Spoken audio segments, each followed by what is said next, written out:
ஓம் சாய்ராம். அன்பான சாய் நண்பர்களுக்கு, கடவுளுக்கு அல்லது பிரம்மத்திற்கு 2 விதமான வழிபாடுகள் உண்டு. இதைதான் ஹேமந்த் பந்த் தான் எழுதிய சாய் சச்சரிதம் என்னும் புத்தகத்தில் அத்தியாயம் 11 குறிப்பிட்டுள்ளார். சரி, 2 வழிபாடுகள் என்ன? ஒன்று நிர்குண வழிபாடு, இரண்டாவது சகுண வழிபாடு. நிர்குணம் என்றால் என்ன? நிர்குணம் என்பது உருவம் இல்லாதது, சகுணம் என்பது உருவம் உள்ளது. இதைதான் கீதையில் சொல்கிறார்கள். சகுண வழிபாடு மிகவும் இயற்கையானது, எளிமையானதும் கூட அப்படிங்கிறாங்க. ஏன்னா மனிதர்களுக்கு எப்படி உருவம் இருக்கிறதோ அதே மாதிரி தான் நம்ம வணங்கும் கடவுளுக்கும் நாம் உருவம் வைத்து அவரை வணங்குகிறோம். அப்படி வணங்கும் போது நாம் நம்மக்கிட்ட இருக்க ஆசைகளை எல்லாம் துறந்து அவரை பூஜிக்க வேண்டும் அப்படின்னு சொல்கிறாங்க.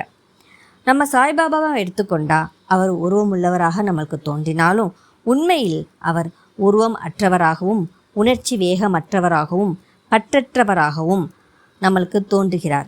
எனவே நாம் சாய்பாபாவை சகுன வழிபாட்டிலும் வணங்கலாம், நிர்குண வழிபாட்டிலும் வணங்கலாம். ஓம் சாய்ராம்.